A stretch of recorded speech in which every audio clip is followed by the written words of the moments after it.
Bonjour mes chers élèves, j'espère que vous allez bien. Aujourd'hui, on va travailler une leçon de langue.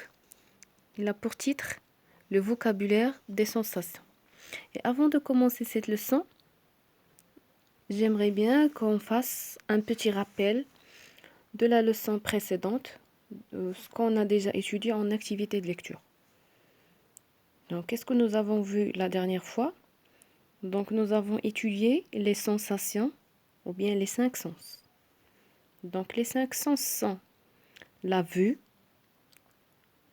l'écoute, l'odorat, le goût et le toucher. Donc aujourd'hui, pour enrichir son vocabulaire thématique, on va étudier le vocabulaire ou bien le lexique des sensations. C'est-à-dire que ce soit des noms, des verbes et des adjectifs, tous les genres ou bien tous les genres grammaticaux, bien les catégories grammaticaux des mots qui appartiennent bien sûr aux sensations, qu'on peut utiliser bien sûr dans un texte pour le rendre plus vivant et coloré. On commence par observer le texte et on va le lire. Donc suivez avec moi, je vais le lire. Le lendemain matin, après un délicieux café au lait, je partis, croquant mes galettes, vers les solitudes de Rappan. La matinée était déjà très chaude. Les cigales grésillaient éperdument et une large buse rousse planait là-haut au milieu d'une gloire dorée. Je crois à flanc de couteau dans l'herbe sèche de l'été, précédée par un feu d'artifice, de sauterelles rouges et bleues en éventail. Rappan, c'était un vallon des collines. Puis, avec mon couteau de berger, je tranchais à ras de terre les plus tendres pousses. Je fus aussitôt entouré par une délicieuse odeur verte, celle des berlingots à l'anis. Je liai ces tiges d'une ficelle, puis je sortis de l'odorante forêt. Marcel Pagnol, Le temps des secrets, édition de Fallois. Donc, après avoir lu le texte plusieurs fois, on passe aux questions de compréhension. La première question, c'est qui est le personnage de ce texte? Donc, le personnage de ce texte, c'est, on n'a pas son nom, mais nous avons l'utilisation de la première personne du singulier, c'est le je. Le lieu et le temps de l'histoire, c'est le matin, c'est le temps. Le lieu, c'est Rappan. Donc, vous avez Rappan, c'est le lieu. Le temps, c'est le lendemain matin. Et le personnage, c'est je, ou bien le narrateur, ou bien c'est Marcel Pagnol. Deuxième question, vous devez identifier le type de description de ce passage. Est-ce qu'il est plate et incolore, ou bien il est pittoresque, c'est-à-dire original et coloré. Donc la bonne réponse, c'est que la description de ce texte, il est pittoresque et coloré. Donc on va la souligner ensemble.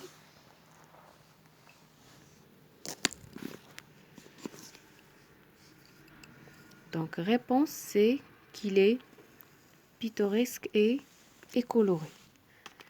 Deuxième question. Lesquels des 5 sens sont évoqués dans ce texte? Donc ce que vous devez faire, vous devez dégager les 5 sens. Que ce soit la vue, l'odorat, l'ouïe, le goût ou bien le toucher.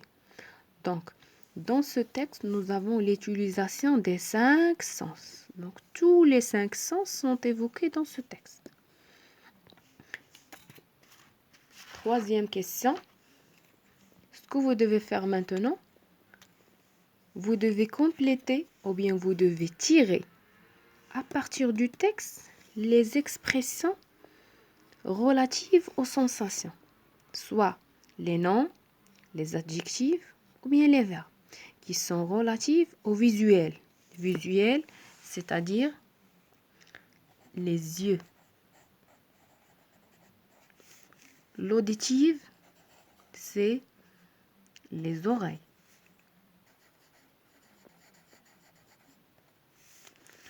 Olfactive, c'est le nez, c'est-à-dire l'organe responsable. Gustative, c'est la langue. Tactile, c'est la peau ou bien la main. Donc désolé, c'est avec dedans la main. Donc comme vous avez remarqué, j'ai déjà coloré les expressions relatives à chaque sensation. Pour la sensation visuelle, les expressions relatives à cette sensation, nous avons doré, c'est la couleur dorée, l'herbe sèche, bleu et rouge. Donc ces expressions-là, on va les placer devant la sensation visuelle. La sensation auditive, nous avons l'utilisation du verbe grésiler. La sensation suivante, olfactive, nous avons délicieuse odeur et l'odorante forêt. La sensation gustative, nous avons un délicieux café, croquant, mes galettes. Donc tout ce qu'on peut goûter par la langue et tout ce qu'on peut sentir par le nez et tout ce qu'on peut entendre par les oreilles et tout ce qu'on peut voir par les yeux et à la fin tout ce qu'on peut toucher ou bien caresser par la peau ou bien par la main. Donc vous avez chaude. Donc je peux savoir est-ce que c'est chaude ou bien c'est froide à l'aide de quoi? À l'aide de ma peau ou bien à l'aide de ma main. Donc le rôle des sensations dans un texte descriptif, c'est-à-dire pourquoi nous avons utilisé ces sensations dans un texte, descriptif, c'est bien sûr c'est pour rendre le paysage, c'est-à-dire la nature ou bien le paysage décrit dans ce texte plus vivant, plus coloré et plus pittoresque. Donc ce qu'on peut maintenant dégager ou bien ce qu'on peut conclure à partir de cette petite description et à partir de cette petite explication, c'est que pour rendre une description plus vivante et colorée, qu'est-ce que j'utilise?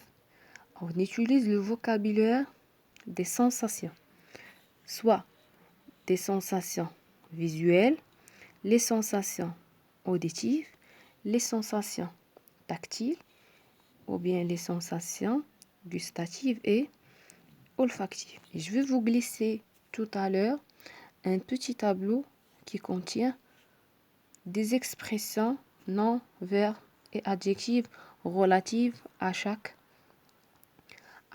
sensation. Passons maintenant à je m'entraîne. Donc je vais vous expliquer l'exercice et je vous laisse pour le faire. Et j'attends votre travail.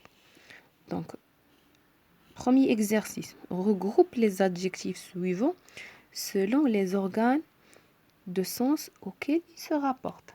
C'est-à-dire, ce que vous devez faire comme ce tableau-là.